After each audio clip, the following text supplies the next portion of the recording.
어떤 진실은 차라리 모르는 편이 나았을지도 모른다. 하지만 나는 알아버렸다.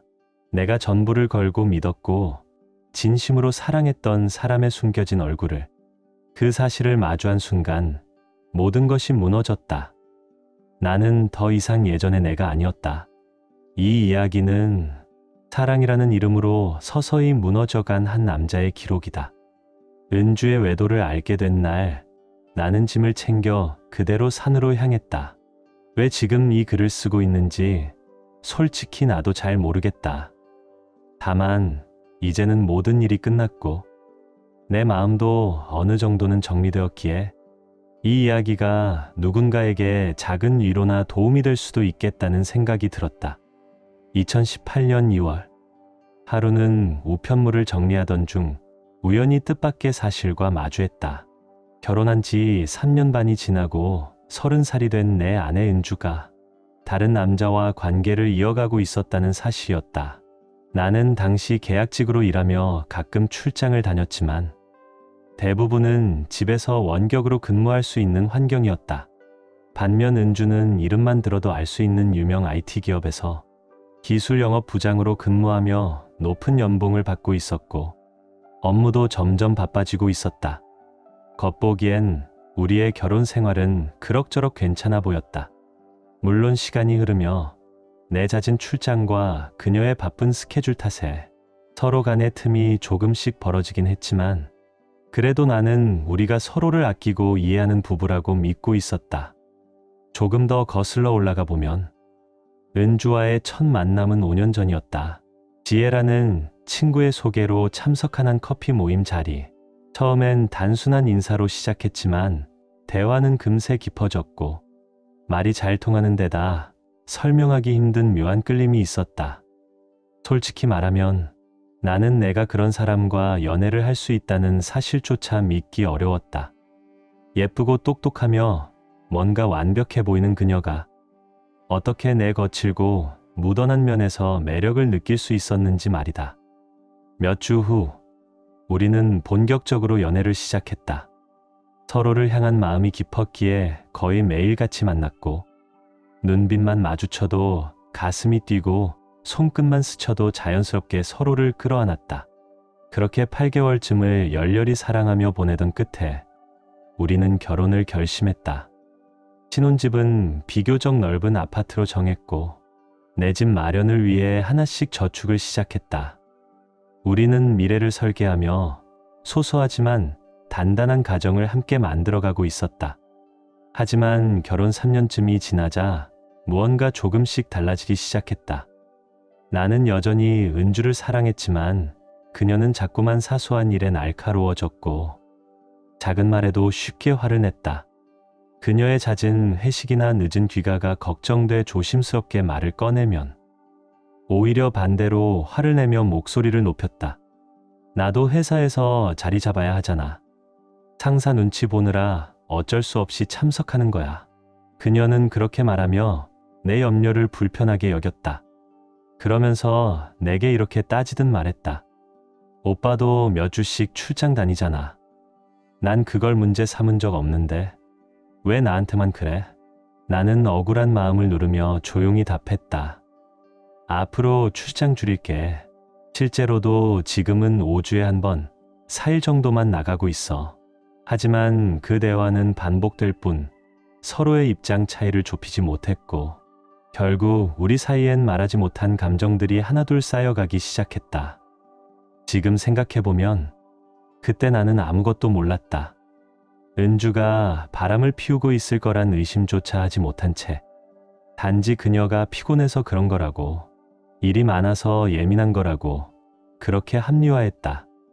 우리 사이의 스킨십이 점점 줄어들고 그녀가 내 손길을 피하는 일이 잦아졌지만 나는 그저 내 매력이 식은 탓이라며 스스로를 탓하기만 했다.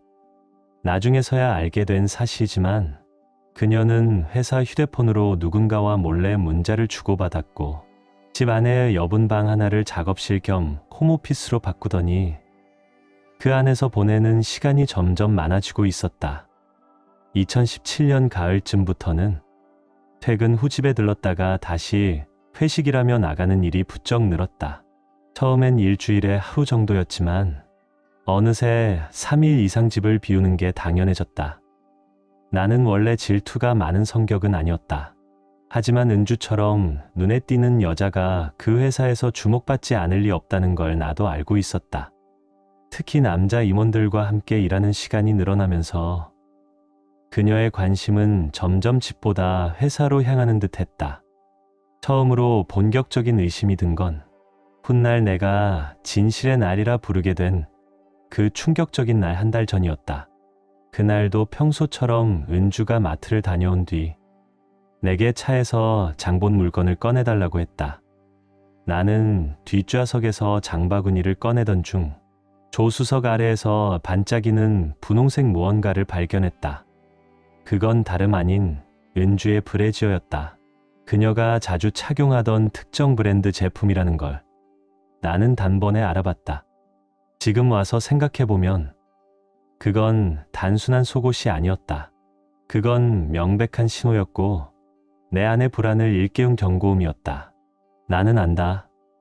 은주는 분위기에 취하면 종종 먼저 브래지어를 벗는 습관이 있었다.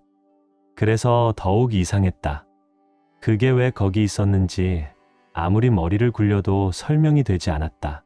심장이 철렁 내려앉고 속이 뒤틀리기 시작했다. 그 순간 어떤 말도 할 수 없었고 나는 그대로 조용히 자리를 떴다. 속이 메스꺼워 토할 것 같았다. 심장이 쿵쾅거리는 상태로 주방에 들어서자 은주는 나를 힐끔 보더니 이렇게 말했다.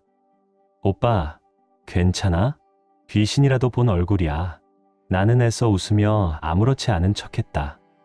분노도 배신감도 들키고 싶지 않았다.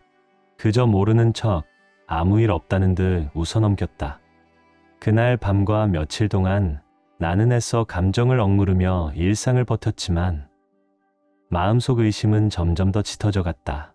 진실을 알고 싶다는 마음이 커져갔고 결국 나는 작은 단서들을 되짚기 시작했다. 하지만 그 브래지어 외에는 확실한 증거가 없었다. 나는 의심을 지우기로 했다. 오히려 그녀에게 더 잘해줘야겠다고 마음먹었다. 그래서 어느 금요일 정성껏 저녁을 준비했다. 식탁 위엔 예쁜 접시와 촛불, 와인과 장미꽃도 올려두었다. 은주는 평소처럼 퇴근의 문을 열고 들어왔다.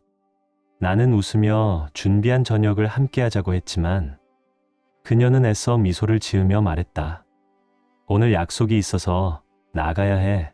샤워부터 하겠다며 방으로 들어간 그녀를 보며 나는 처음으로 마음이 확 무너지는 걸 느꼈다. 잠시라도 같이 앉아주길 바랐지만 그녀의 시선은 이미 다른 곳에 있었다. 그녀가 샤워하는 동안 나는 몰래 그녀의 회사 폰을 차에 넣어 위치 추적을 준비했다. 그리고 내가 정성껏 차려둔 식사와 꽃은 그대로 쓰레기통에 버렸다. 조금 후 은주는 예쁘게 단장한 채 다시 나왔고 내 얼굴을 바라보며 물었다. 오빠, 혹시 화났어? 나는 말없이 고개를 돌렸고 그녀는 짜증 섞인 말투로 애처럼 굴지 말라며 나를 몰아세웠다. 나는 잠시 그녀를 바라보다가 씁쓸하게 말했다. 내가 멍청했지. 오늘은 우리 둘만의 밤이 될 줄 알았어. 그녀는 가볍게 웃고는 아무 말 없이 집을 나섰다. 나는 조용히 핸드폰을 꺼내 그녀의 위치를 확인했고 곧바로 차를 몰아 현장으로 향했다. 예상대로 그녀의 차는 단골 호프집 앞에 세워져 있었고 나는 맞은편 골목에 차를 세운 채 조용히 지켜봤다. 그 순간에 나는 낯설고 초라했지만 눈으로 직접 확인하고 싶었다. 1시간쯤 지나 은주가 한 남자와 함께 나오는 모습이 보였다. 그는 그녀의 허리를 감싸 안았고 두 사람은 아무렇지도 않게 입을 맞췄다. 그 장면은 숨이 멎는 듯한 충격이었다. 그들은 함께 다른 차에 올랐고 나는 멍하니 그 차를 따라갔다. 약 10분 후 도착한 곳은 모텔이었다. 나는 반대편 길가에 차를 세우고 그들이 손을 꼭 잡고 건물 안으로 사라지는 모습을 지켜봤다. 거기까지였다. 더는 볼 필요도 말할 힘도 없었다. 그 순간 나는 핸들 위에 머리를 떨군 채 조용히 중얼거렸다. 내가 바보였지. 그 순간 머릿속이 하얘졌다. 의식을 잃은 건지 잠시 멍해진 건지 모를 상태로 나는 어느새 차를 몰고 있었다. 술이 필요했다. 지금 이 감정은 단순한 분노나 슬픔이 아니라 무언가 돌이킬 수 없는 시작이라는 직감이 들었다. 나는 무작정 도시 외곽으로 차를 몰았고 그날 본 장면들이 머릿속을 계속 맴돌았다. 50km쯤 달려 도착한 작은 시골 마을. 그곳엔 허름한 포장마차처럼 생긴 조용한 술집이 있었다. 나는 자리에 앉아 소주 한 병을 시켰다. 얼굴에 감정이 고스란히 드러났던 걸까? 바 안쪽 여주인이 나를 바라보며 조심스레 말했다. 무슨 일 있으신 것 같네요? 나는 피식 웃으며 대답했다. 글쎄요, 그렇게 보일 수도 있죠. 그때 한 남자가 내 옆에 앉아 말을 걸었다. 딱히 대화하고 싶진 않았지만 이상하게 그 사람에겐 거부감이 없었다. 우리는 이런저런 얘기를 나누기 시작했고 얼마 지나지 않아 나는 아내 은주의 외도 이야기를 털어놨다. 그냥 다 잊고 도망치고 싶어요. 그는 조용히 내 등을 두드리며 말했다. 저도 비슷한 일을 겪었어요. 말로는 쉽죠. 근데 그때 진짜 괴로웠어요. 그래도 시간이 지나면 생각보다 많은 게 달라지더라고요. 형님이 어떤 선택을 하느냐에 따라 삶은 충분히 바뀔 수 있어요. 그 말이 이상하게 내 가라앉은 마음에 잔잔한 울림을 줬다. 논리적으로 생각하려 했던 내 안에 처음으로 벗어남이라는 선택지가 떠올랐다. 우리는 자연스럽게 이름을 나눴다. 그는 민수 형님이었다. 시골스러워 보이는 사람이었지만 따뜻하고 솔직한 말투는 왠지 모르게 편안했다. 나는 원래 그런 소박한 사람에게 마음이 열리는 편이었다. 잠시 후 민수 형님이 물었다. 혹시 이 근처 떠날 생각은 있어? 그 말에 문득 깨달았다. 나는 더 이상 은주와 같은 공간, 같은 공기를 견딜 수 없었다. 도망칠 것인지 맞설 것인지 마음속 깊은 곳에서 무언가 요동쳤다. 그는 조용히 한 제안을 꺼냈다. 우리 뒷산 아래에 조그만 오두막 하나 있어. 내가 손봐서 만든 건데 지금은 비어 있거든. 혼자 지내기 딱 좋은 곳이야. 잠깐 머물다 가도 되고 내가 그 집 지켜줘도 되고 서로에게 도움이 될 거야. 의외의 제안이었다. 쉽게 받아들일 수는 없었지만 왠지 낯설지 않았다.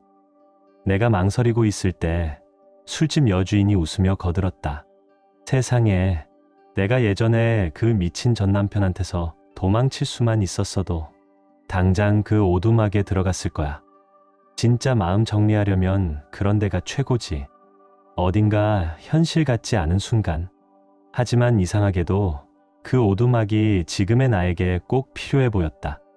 나는 조심스럽게 말했다. 생각 좀 해볼게요. 직접 가보면 느낌이 올 것 같아요.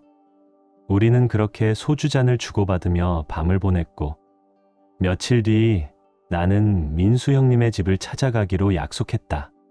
그날 밤 지옥 같은 현실 속에서도 처음으로 아주 작은 숨통이 트이는 느낌이 들었다. 고통은 여전했지만 어쩌면 이 터널 끝에 출구가 있을지도 모른다는 생각이 스쳤다. 확실한 건 하나였다. 나는 다시는 은주에게 돌아가지 않을 것이다. 배신 그건 내 인생에서 결코 넘을 수 없는 선이었다. 집에 돌아와 아무 말 없이 소파에 주저앉았다. 머릿속은 온통 뒤죽박죽 정리가 되지 않았다. 잠시 후 은주가 거실로 나왔다. 어디 갔다 왔어? 나는 고개를 돌리며 되물었다. 넌 어디 있다 온 건데? 그녀는 아무렇지도 않게 대답했다. 술 한잔하고 왔지. 알잖아. 나는 조용히 정면을 바라보며 말했다. 너 외도하고 있어? 그녀는 순간 멈칫했지만 곧 표정을 추스며 되물었다. 무슨 말이야? 왜 그런 얘기를 해? 나는 담담히 말했다. 회사에 있는 사람하고 그런 관계라는 얘기를 들었어. 그녀는 목소리를 높였다. 누가 그런 헛소리 해? 누군진 말 못해. 하지만 신뢰할 만한 사람이야. 은주는 코웃음을 치며 말했다. 참나, 진짜 웃기네. 지금 술 마셨지? 망상은 그만 좀 해. 대체 어디 다녀온 거야? 나도 친구들이랑 한잔했어. 그녀는 뭔가 더 묻고 싶어 했지만 결국 아무 말 없이 방으로 들어가 버렸다. 그날 밤 나는 소파에 누웠지만 잠들 수 없었다. 눈을 감을수록 은주와 그 남자의 모습이 머릿속을 떠나지 않았다. 상처와 분노, 자책이 뒤엉킨 감정 속에서 문득 하나의 생각이 떠올랐다. 도망치자. 이 지옥 같은 현실에서 일단 벗어나야 했다. 다음 날 아침 나는 결심을 행동으로 옮겼다.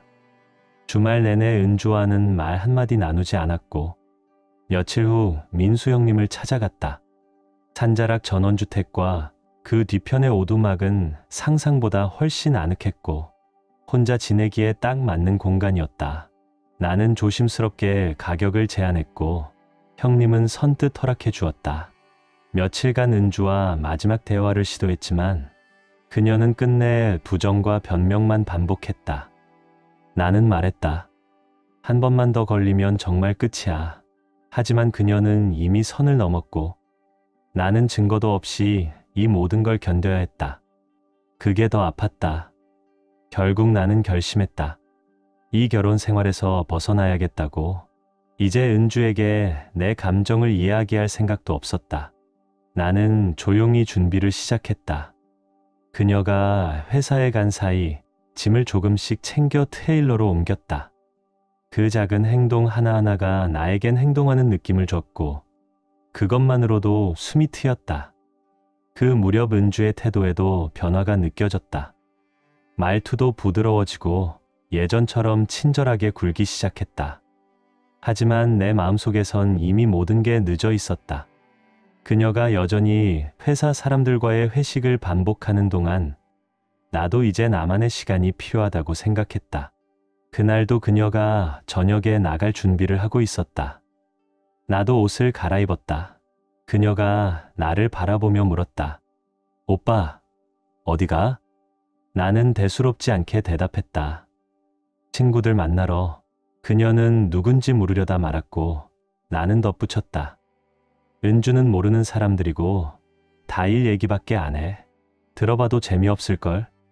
그건 예전에 내가 그녀에게 회사 회식에 함께 가자고 했을 때 그녀가 내게 했던 말이었다. 그녀는 조금 서운한 듯한 얼굴로 말했다. 그래, 잘 다녀와. 나는 가볍게 웃으며 말했다. 응, 재밌게 놀게. 요즘은 트레일러에서 일도 하고 민수 형님이랑 호프집에서 사람들도 만나면서 점점 더 새로운 사람들과 친해지게 되었다. 실제로 민수 형님과 그의 가족, 친구들과 어울리면서 예상 밖으로 유쾌한 시간들을 보내고 있었다.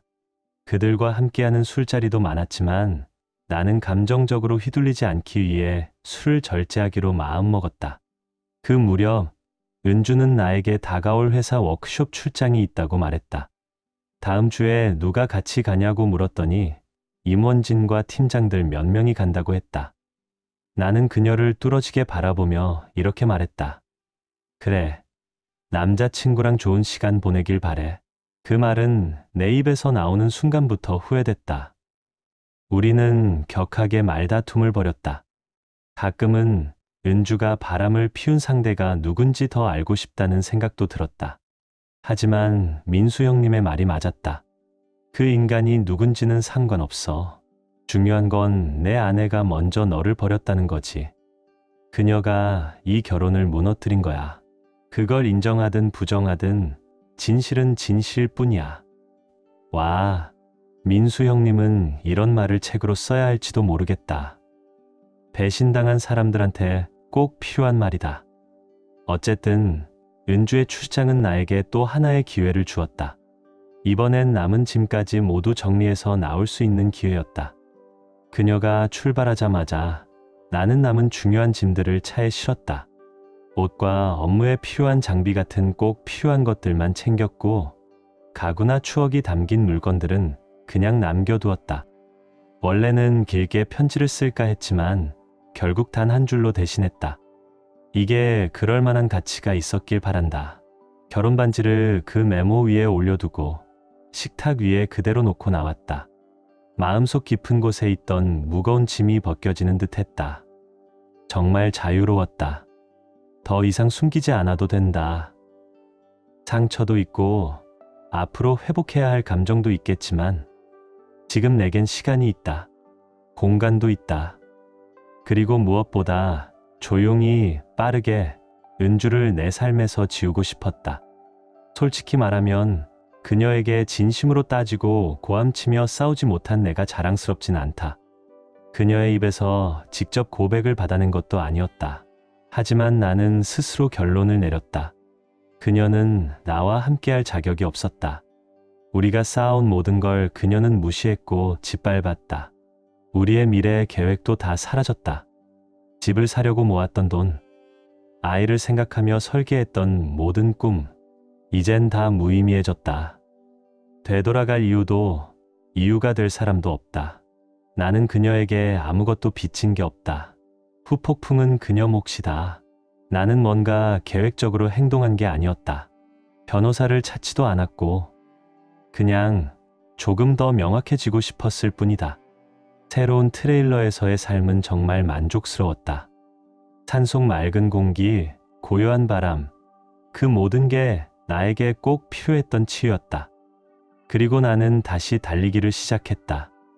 숨이 차오를 때마다 살아있다는 걸 느꼈고 그게 좋았다. 출장 간 은주에게서 문자가 몇 번 왔지만 나는 단 한 번도 답장을 하지 않았다. 내용도 별거 없었다. 방금 도착했어. 팀 회식 중이야. 그 정도. 그녀가 돌아온 날 내 휴대폰은 문자와 전화로 폭주했다. 하루가 지나고 그녀의 어머니까지 내게 전화를 걸어왔다. 내 쪽엔 아버지밖에 안 계시고 그나마도 관계가 멀어. 은주는 아버지에게 연락하진 않았다. 처음 며칠간 울면서 남긴 음성 메시지를 듣고 나서는 더 이상 그녀의 메시지를 들을 필요도 느끼지 못했다. 문자 내용은 늘 똑같았다. 이게 뭐야? 우리 얘기 좀 해. 당신이 뭘 알고 있는진 모르겠지만 아무 일도 없어. 나 다른 사람이랑 관계 있는 거 아니야. 바람핀 거 절대 아니야. 일주일 넘게 아무 반응도 하지 않자 드디어 그녀는 이렇게 문자를 보냈다. 미안해. 모든 게 걷잡을 수 없이 커졌어.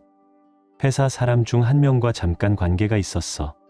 그런데 진심은 아니었고 그냥 일이 너무 바빴고 당신은 자주 집을 비우고 그래서 내가 잠깐 실수했어. 곧 끝내려고 했었어. 뭐? 실수? 이게 내가 그토록 원했던 고백이었는데 이상하게도 더 정이 떨어졌다. 왜 그토록 솔직하지 못했을까? 이 여자는 내가 미래를 함께 그렸던 그 사람이 아니었다. 함께 집을 사고 가정을 꾸리자며 손을 맞잡았던 그 사람은 어디에도 없었다. 그리고 실수가 무슨 6개월, 8개월, 1년씩이나 이어지는가. 결국 그녀는 애원하기 시작했다. 돌아와서 우리 관계를 다시 회복하자고. 하지만 그 모습은 안쓰러울 정도로 초라했다. 몇 주간 더 연락이 없었고 나도 계속 무시했다. 나는 내가 있는 장소나 새로운 삶에 대해 그녀가 절대 알지 않길 바랐다. 그러던 어느 날 그녀는 갑자기 분노에 찬 문자를 보내기 시작했다. 넌 정말 비겁해. 말 한마디도 안 하고 도망쳤잖아. 우리 사이에 아무런 미련도 없는 거야? 제발 집에 돌아와줘. 우리 얘기 좀 하자. 지금 어디야? 내가 갈게. 제발 준호야. 부탁이야. 기억나는 문장은 몇 개 안 되지만 대부분 변명뿐이고 진심 어린 사과는 단 한 줄도 없었다. 나는 그런 문장들을 그냥 한 귀로 듣고 한 귀로 흘렸다. 결국 핸드폰 번호도 바꿨다. 2018년 6월 업데이트. 은주는 이메일을 보내왔다. 변호사를 선임했고 이혼 소송을 진행하겠다고 했다. 나는 단답형으로 회신했다. 그래. 그렇게 해. 그러자 그녀는 연달아 이메일을 보내며 나를 만나야 한다, 얘기하자, 사인하라 등등 계속 요구했다. 하지만 내가 미동도 하지 않자 결국 현실을 받아들였는지 당신이 협의 이혼에 동의만 한다면 더는 귀찮게 하지 않을게 라고 마지막으로 썼다. 나는 동의했다. 그리고 몇 달 뒤 드디어 나는 법적으로 완전히 자유로운 몸이 되었다. 그 아파트를 떠난 이후 나는 은주를 다시 만난 적이 없다. 그녀도 나도 마지막 인사 같은 건 없었다. 하지만 그건 오히려 나보다 그녀에게 더 필요했던 것 같았다. 몇 달 동안은 가끔 그녀 생각이 났다. 고통은 불쑥불쑥 찾아왔다. 우리가 함께 듣던 노래가 라디오에서 흘러나오면 나도 모르게 멍해지곤 했다. 하지만 어느 순간부터 그녀가 머릿속에서 사라졌다. 그리고 지금 나는 당당하게 말할 수 있다. 이제 정말 이혼했다. 그리고 내 삶은 잘 굴러가고 있다. 사실 아주 멋진 여자를 만났다. 우리 집 아래쪽 산책로에서 조깅을 하다가 우연히 마주쳤다. 그녀 차 바퀴가 펑크 나 있어서 도와주었고 그게 인연이 되었다. 정말 귀엽고 매력 넘치는 여자다. 나보다 몇 살 어리지만 내 전원 생활을 좋아하고 나를 산속 남자라고 부른다. 아직 진지한 관계로 갈 생각은 없다. 하지만 여자 자체를 포기할 생각도 없다. 나는 여전히 이 산속 트레일러에서 지내고 있다. 조만간 생활을 바꿀 계획도 없다. 삶은 훨씬 단순해졌고 나는 지금의 이 조용하고 자연 속의 삶이 정말 좋다. 이런 환경 덕분에 은주를 잊을 수 있었고 그녀와의 이별, 그 상처, 그 모든 것을 이겨낼 수 있었다. 사람마다 이별을 견디는 방식은 다르겠지만 나는 다행히 아이도 없었고 결혼한 지 3년밖에 되지 않았기에 다소 수월했던 것 같다. 당신도 바람 피운 사람과 함께 인생을 살아야 할 이유는 없다. 혹시라도 나 같은 일을 겪고 있다면 제발 거기 머무르지 마라. 그냥 당신의 삶을 다시 시작해라. 당신이 자신을 돌보는 만큼 인생은 좋아진다. 모두가 가장 좋은 삶을 살아가길 바란다. 그리고 한마디, 지금의 나 잘 해냈어. 민수 형님은 내 인생에서 진짜 희망의 빛 같은 존재였다. 이건 내 작은 업데이트일 뿐이지만 그동안 응원해준 댓글들과 메시지에 정말 감사하고 있다. 안타깝게도 이 이야기는 현실에서 흔하게 일어나는 상처 중 하나다. 전처와는 이혼 이후 직접적인 대화를 단 한 번도 하지 않았다. 가끔 이메일이 오긴 하지만 답장은 하지 않는다. 가끔 호기심에 답장을 해볼까 싶기도 했지만 결국 참았다. 약 3주 전쯤 우리가 함께 알던 지인을 우연히 만났다. 그녀가 전한 소식은 이랬다. 은주가 많이 힘들어해. 자기는 여전히 오빠가 놓쳐버린 인생 최고의 사람이라고 생각한대. 기회가 주어진다면 오빠에게 다 말하고 다시 시작하고 싶다고 했어. 나는 그 말을 듣고도 크게 놀라지 않았다. 굳이 더 캐묻지도 않았다. 그리고 솔직히 그 이상 듣고 싶지도 않았다. 그런데 여기서 큰 변화가 생긴다. 혹시 은주가 나를 다시 찾으려 하고 있는 걸까? 이 이야기를 정리하기 위해 몇 번을 썼다 지우고 다시 쓰면서 지금 상황을 제대로 전해보려 한다. 앞선 글에서 말했듯이 나는 은주가 나를 찾으러 다니는 것 같다는 불안감을 느끼고 있었다. 이전 우리가 살던 곳에서 약 2시간 떨어진 시골 마을로 이사했기 때문에 설마 여기까지 올 거라곤 생각하지 않았다. 그런데 지난 주말 내가 자주 가는 작은 카페에 들렀을 때 일이 벌어졌다. 평소처럼 커피를 주문하고 와이파이를 이용해 업무 관련 문서를 작성하고 있었다. 그날 장도 볼 겸 마을에 들른 김에 커피 한잔 하려고 간 곳이었는데 카페를 나와 내 트럭 쪽으로 걸어가던 중 누군가 내 이름을 불렀다. 준호야. 고개를 돌렸을 때 심장이 철렁 내려앉았다. 길 건너편에서 은주가 나를 향해 손을 흔들고 있었다. 마치 세상이 멈춘 것 같았다. 그녀는 내가 자신을 안아줄 줄 알고 환하게 웃으며 건너오기 시작했다. 나는 본능적으로 두 손을 앞으로 내밀며 멈춰 세웠다.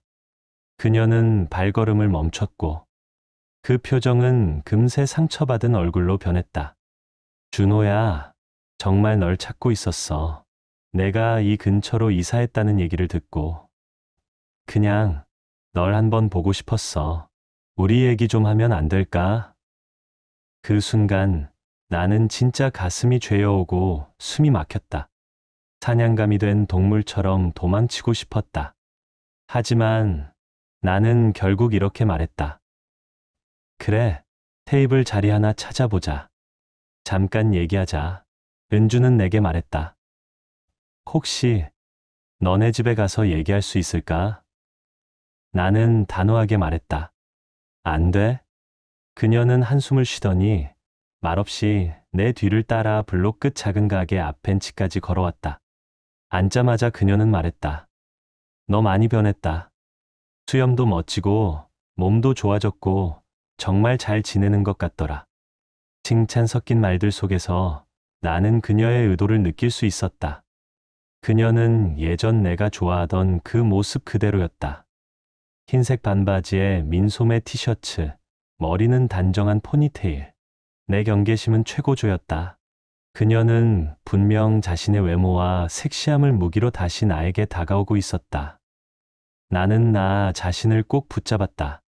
정신 차려야 했다. 이 대화가 어디로 향하는지 냉정하게 지켜봐야 했다. 은주는 먼저 외도에 대해 사과했다. 그리고 그녀의 말에 따르면 그 모든 행동에 대한 업보를 이미 톡톡히 치렀다고 했다. 내가 떠난 뒤 은주의 회사는 그녀의 외도 사실을 알게 되었고 회사 분위기는 지옥처럼 변했다. 결국 은주는 회사를 그만뒀다. 그녀의 외도 상대는 약혼자가 있는 사람이었고 회사에서 징계를 받은 후 다른 부서로 발령났다. 그 남자는 자기 발령을 은주 탓으로 돌렸고 화가 난 은주는 결국 그의 약혼자에게 모든 걸 털어놓았고 그 관계도 끝나버렸다고 했다. 그녀는 고개를 푹 숙이더니 조용히 울기 시작했다. 나는 그저 주변을 둘러볼 뿐 아무 말도 하지 않았다. 잠시 후 그녀는 자세를 고쳐 앉고 내 얼굴을 바라보았다. 나는 물었다. 그래서 지금 나한테 뭘 원하는데? 은주는 떨리는 목소리로 말했다. 나는 애초에 바람을 피우려 했던 게 아니었어. 그 사람한테 휘둘렸고 회사 내 정치, 위치 그런 것들에 말려든 거야. 그 사람은 말도 잘하고 영향력도 있었고 나도 모르게 이용당하고 있었는데 나는 그가 날 이용하는 만큼 나도 그를 이용한다고 착각했어. 당신이 그날 바람 피우냐고 물었을 때 진짜 말하려고 했어. 그때부터 내 자신이 너무 싫었고 술 마시는 것도 죄책감을 없애보려는 거였어. 당신이 떠난 후엔 내가 얼마나 어리석었고 얼마나 외로웠는지 심장이 쪼개지는 기분이었어. 그래서 그 사람과도 바로 정리했어. 당신이 나한테 연락을 안 주니까 내가 직접 찾아와야 했어. 잘못을 고치고 다시 시작해보고 싶었어. 우리가 이미 이혼한 건 알아. 그래도 기회 한 번만. 나는 한참 동안 그녀를 바라봤다. 그리고 조용하지만 단호한 어조로 말했다. 지금 와서 여기까지 찾아와서 모든 걸 지워달라고? 내가 다 망쳐놓은 결혼 생활을 내가 그냥 그래, 괜찮아 하면서 잊어주길 바라는 거야? 예전에 말했잖아. 바람 피우면 끝이라고. 용서하긴 어려워. 우리가 함께했던 시간들은 그날 이후로 멈춰버렸어. 내가 왜 그런 선택을 했는지 이제는 이해하고 싶지도 않아. 그건 내 몫이고 난 더 이상 상관하지 않기로 했어. 그때 나는 목소리를 점점 높이고 있다는 걸 깨달았다. 주변 사람들이 하나둘 쳐다보기 시작했다. 은주는 고개를 숙이고 울음을 터뜨렸다. 은주가 내 팔을 붙잡았다.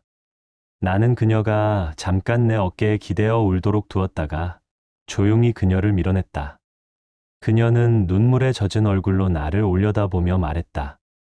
이 모든 게 다 내 잘못이야. 나 받아야 마땅한 벌이야. 하지만 저녁이라도 같이 먹을 수 없을까? 난 지금 떠나고 싶지 않아. 좀 더 얘기하고 싶어. 서로 진짜 마음속 얘기를 다 꺼내고 싶어. 당신이 예전엔 내게 주지 않았던 그 시간을 이제서야 같이 보내고 싶어. 준호야, 듣기 싫겠지만 난 정말 널 사랑해. 내가 날 떠나고 나서야 내가 얼마나 너를 사랑했는지 깨달았어. 너를 부숴놓은 만큼 나도 스스로를 산산조각 냈어. 그녀는 목소리를 떨며 말을 잇지 못했고 결국 고개를 숙인 채 조용히 흐느꼈다. 나는 어쩔 수 없이 그녀를 일으켜 세우고 안아주었다.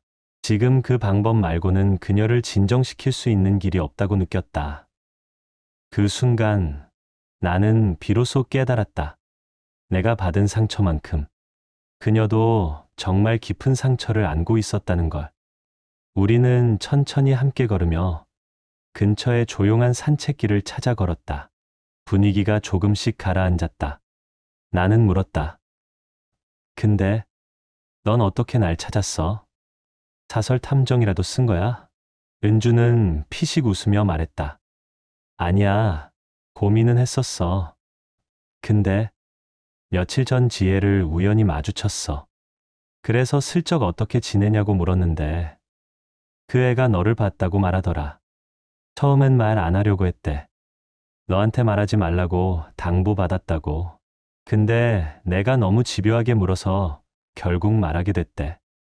정확한 주소는 몰랐지만 대충 이 동네 근처에 있다는 것만 알고 휴일마다 여기저기 다녀봤어. 그녀는 얼굴을 붉히며 말했다. 나는 헛웃음을 지었다. 그 지혜는 참 입이 간지러워 못 참지. 결국 우리는 저녁을 함께 했다. 작은 야외 테라스가 있는 식당이었다. 나는 술을 시키지 않았다. 괜한 핑계나 술김에 흔들릴 여지를 만들고 싶지 않았다. 술 마셨다는 말로 뒤집을 여지를 주고 싶지 않았다. 진한 감정의 교환 이후 우리는 오래도록 깊은 대화를 나눴다. 차까지 배웅했을 때 은주는 떠나기 싫다며 계속 내게 매달렸다. 진짜야, 당신 떠난 후 다른 사람 없었어. 오직 당신뿐이야. 그녀는 눈물로 말했지만 나는 단호히 거절했다. 아직, 지금은 아니었다. 그녀는 다시 만나줄 수 있냐고 물었지만 나는 대답을 흐렸다. 결국 내 이메일 주소만 적어줬다. 핸드폰 번호는 주지 않았다. 안 돼? 넌 분명 하루 종일 문자 보내고 전화할 거잖아. 그녀는 그 말에 또 울었다. 은주는 말했다. 다음 주말에 이 동네 다시 올 건데 혹시 그때 시간 되면. 나는 아무 말도 하지 않았다. 그럼 내가 메일로 시간, 장소 보낼게. 그녀는 그렇게 말했다. 그리고 떠나기 전 내게 조용히 물었다. 준호야, 만약에 바람핀 사람이 너였더라면 나는 널 용서했을 것 같아. 나는 조용히 그녀를 바라봤다. 그녀는 깊이 생각하다가 말했다. 시간이 좀 걸리겠지만 우리가 같이 상담도 받고 서로 마음 치유하는 대화를 많이 나눈다면 어쩌면 진심으로 용서할 수 있었을 거야. 그리고 뭔가 확실한 약속을 한다면. 나는 그녀의 제안을 잠시 생각해 봤다. 5년이나 10년쯤 뒤라면 어쩌면 다시 관계를 돌아볼 수 있을지도 모른다고. 은주는 고개를 끄덕이며 말했다. 그렇게 오래 걸리더라도 기다릴게. 그녀는 내 두 손을 꼭 잡고 눈을 깊이 바라보며 뜻밖의 말을 던졌다. 젠장, 준호야, 나는 평생 너를 사랑할 거야. 그걸 증명하기 위해서라면 뭐든지 할게. 그리고 그렇게 그녀는 떠났다. 그 말투, 그 진심 어린 눈빛이 아직도 마음 한구석을 뒤흔들고 있다. 하지만 나는 아직 그녀와 다시 시작할 자신이 없다. 기분은 한결 나아졌지만 그녀를 그냥 친구로도 볼 수 있을지조차도 모르겠다. 그냥 정말 잘 모르겠다. 두 번째 기회를 주는 게 어리석은 짓이라 생각할 수도 있겠지만 나는 그런 선택을 쉽게 여기는 사람이 아니다. 집으로 돌아가 긴 러닝을 하고 맥주 몇 캔을 마시며 마음을 정리했다. 지금의 나는 꽤 괜찮은 자리에 서 있는 것 같다. 하지만 누가 내게 확신을 줄 수 있을까? 그녀가 다시는 이 모든 걸 망치지 않을 거라고? 모르겠다. 정말 모르겠다. 아직은 모든 게 너무 생생하다.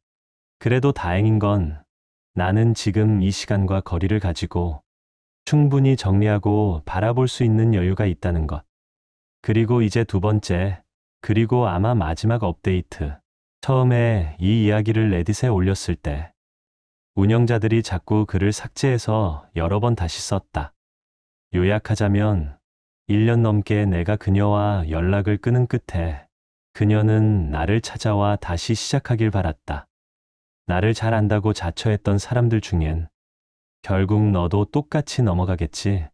다시 받아줄 거잖아. 라고 예측한 이들도 있었지만 그들은 이번엔 틀렸다. 얼마 전 은주는 긴 이메일을 보내 그녀의 사랑과 외도에 대한 깊은 후회를 털어놓았다. 이번 주말 나를 다시 만나러 오겠다고도 했다. 나는 단호히 거절했다. 나는 지금의 이 고요한 산속 삶에 만족하고 있고 당분간 이 단순한 일상과 자율 속에서 살아가고 싶었다. 혼자가 좋다. 마음이 편하다. 그리고 나는 지금 다양한 친구들과도 좋은 관계를 맺고 있다. 32. 급할 거 없다. 나는 내 방식대로, 내 속도로 살아가기로 했다. 그녀의 이메일에 답장하면서 나는 내 새 번호를 줄 수 없다고 말했다. 그리고 마지막으로 이렇게 정리했다. 나는 다시 시작할 마음이 없어. 너는 너의 선택을 했고, 그 결과는 내가 책임져야 해. 이제 나는 너를 믿을 수 없어. 솔직히, 너라는 사람이 더는 어떤 사람인지도 모르겠어. 행복하길 바란다. 친구로서 언젠가 어딘가에서 다시 마주칠 수 있을지도 모르지. 내 이런 모호한 대답이 그녀를 답답하게 만든 듯 했다. 그녀는 마지막으로 이렇게 말했다. 실망했어. 그래도 나 이제 몇 개 주 후면 다른 지역으로 이사가. 새 직장을 구했고 그게 진짜 이유였어. 너도 재택근무하니까 혹시 함께 새로 시작해보지 않을까 기대했어. 당신도 나처럼 새로운 도시에서 새로운 삶을 시작할 수 있을 거라 믿었어. 남은 시간이 많진 않지만 그 전에 한 번만 더 만나고 싶어. 진심으로 우리가 함께할 가능성을 다시 얘기하고 싶어. 다행히 이번 주 나는 출장을 떠나야 해서 그녀와 다시 엮일 시간도 없게 됐다. 정말 다행이다. 이제 그녀는 내 인생에서 사라질 것이다. 당분간 이메일 몇 통은 더 올지 모르지만 시간이 지나면 그녀도 느낄 것이다. 우리의 시간이 끝났다는 걸. 그리고 아마도 다음 사람에게도 그녀는 같은 상처를 줄지도 모르지. 이건 그저 작은 마무리 업데이트다. 그러니까 여러분, 누구나 상처는 있지만 그 상처로부터 조금씩 멀어지는 법도 배우게 된다. 지금은 나 자신에게 집중하고 싶다. 그녀의 이메일에 진절머리가 났고 나는 단호하게 말했다. 더 이상 연락하지 마. 나는 너와 어떤 방식으로든 엮이고 싶지 않아. 기분 나쁘게 들렸을 수도 있지만 그녀도 이젠 스스로를 돌아봐야 할 때였다. 다른 사람을 만나든 말든 이제 나와는 아무 상관없는 일이었다. 굳이 자세히 말하진 않겠지만 그녀를 충분히 화나게 해두면 이제 날 놔주겠지 싶었다. 그리고 그 효과는 있었다. 며칠간 아무런 연락이 없었다. 오늘 나는 그녀의 이메일 주소를 완전히 차단했다. 혹시 다른 경로로 연락해온다면 계정을 아예 닫는 것도 고려 중이다. 용기를 북돋워준 많은 분들께 감사드린다. 나는 지금 확고히 결심했다. 끊어낼 것은 단호히 끊어낸다. 유령 모드로 돌아갔다. 다시 평화를 되찾은 느낌이다. 아, 그리고 질문이 많았던 그 산남자라 부르던 여인. 곧 명절에 만나기로 했다. 잘 되면 좋겠지. 또 얼마 전 정말 따뜻한 성격의 여성을 한 명 더 만났다. 이번 주말에 함께 외출할 예정이다. 공항에서 은주를 마주쳤다. 도대체 어떻게 알았는지 물었더니 내가 글 링크를 공유했던 지인이 그녀에게 그걸 넘겼다고 했다. 나는 그 친구와 더 이상 연락하지 않는다. 나는 그걸 비밀로 공유한 것이라 생각했고 그런 의도였음을 명확히 밝혔는데도 말이다. 이후 나는 원칙을 세웠다. 부정적인 사람, 드라마만 만드는 사람은 내 삶에서 즉시 정리한다. 이미 퍼질 건 퍼졌고 그녀가 그걸 계기로 나에게서 거리를 두게 된다면 그건 오히려 좋은 결과다. 무엇보다 중요한 건 나는 지금 완전히 다른 삶의 모퉁이를 돌았다는 것. 당신이 앞으로도 당신만의 길을 당신만의 힘으로 자신있게 걸어가길 바란다. 도전과 아픔은 결국 당신을 더 단단하게 만든다. 그리고 그것은 곧 당신의 자유다. 하지만 그녀와의 재회, 그건 절대 아닐 거다. 혹시 타임라인이 헷갈리는 분이 있을까봐 말하는데 메인 이야기부터 마지막 업데이트까지는 약 2년에 걸쳐 벌어진 일들이다. 이제 마무리 전에 댓글들을 좀 살펴보자. 한 사용자가 이렇게 썼다. 내 친구도 너처럼 그런 일을 겪었었어. 차이점이 있다면 그 친구는 결혼 전 약혼 상태였다는 거. 바람 사실을 알자마자 그는 그녀를 완전히 고스트했어. 그 순간부터 그녀는 현실을 마주했고 몇 달간 깊은 우울증에 빠졌지. 그는 주변 친구들, 가족에게도 전부 사과하려 했고 처음엔 모두가 그녀를 비난했지만 그녀는 모든 걸 감당하더라고. 나는 그녀를 좋아했어. 유쾌했고 친구들 사이에서도 잘 어울렸어. 그는 친구가 많았지만 그녀는 거의 없었거든. 나중에 그녀가 다시 찾아와서 많이 사과했어. 그는 받아들이지 않았지만 둘은 연락을 조금씩 다시 시작했지. 그는 커리어도 잘 풀리고 자유로운 삶을 즐기고 있었어. 여자친구도 여러 명 있었고 한 번은 이렇게 말했어. 여자? 평생 만날 만큼 충분히 만났어. 하지만 그가 만난 그 많은 여자들 중 그녀처럼 존재감 있는 사람은 없었다고 느낀 것 같았어. 결국 둘은 육체적 관계를 다시 갖게 되었지만 정서적 유대는 없었어. 그녀는 한 가지 조건을 걸었지. 일주일 안에 다른 여자와 잠자리를 했으면 나랑은 절대 안 돼. 결국 그 남자는 여러 여자와 관계를 맺었지만 그녀는 오직 그 남자만. 2년쯤 지나고 어느 날 나는 그 둘이 커피 마시며 손을 잡고 있는 걸 봤어. 그녀는 그를 바라보며 여전히 사랑에 빠진 눈빛이었지. 나는 기뻤어. 처음 그녀가 내게 찾아왔을 때 딱 나만 그녀에게 친절하게 대해줬거든. 지금은 재약혼했고 꽤 행복해 보여. 그녀는 진짜 바뀌었어. 그 남자는 말했지. 그녀는 회복의 테스트를 통과했어. 그 테스트란 자신이 다른 여자와 손잡고 쇼핑하며 장난치는 걸 참아내는 거였고 그걸 1년 넘게 견디고 그 어떤 질문에도 차분히 대답하는 거였어. 그녀는 힘들어했지만 버텼고 그는 더 이상 물어볼 게 없을 때쯤 그녀를 다시 받아들였지. 결국 나는 회복은 가능하다고 믿어. 단 그 사람이 정말로 진심이라면. 준호는 제 맞은편 의자에 앉으며 낮지만 힘 있는 목소리로 말했습니다. 이제 땅 정리는 끝났다. 진짜 사냥은 지금부터지. 전 담배를 재떨이에 꾹 누르고 일어섰어요. 그리고 그의 눈을 똑바로 바라보며 말했죠. 그래, 이제 시작하자. 그래요. 이게 제 이야기입니다. 들어주셔서 감사합니다. 이런 공간에서 제 진심을 풀어낼 수 있다는 것만으로도 정말 큰 위로가 됐습니다. 끝까지 제 이야기를 들어주셔서 정말 감사합니다. 사랑이란 이름 아래 얼마나 많은 무너짐을 견뎌야 했는지 이제야 비로소 알게 됐습니다. 이건 단순한 배신이 아니었습니다. 나 자신을 되찾는 과정이었어요. 여러분도 부디 자신을 잃지 마세요. 공감하셨다면 구독으로 함께 해주세요. 진심으로 감사드립니다. 끝까지 제 이야기를 들어주셔서 정말 고맙습니다.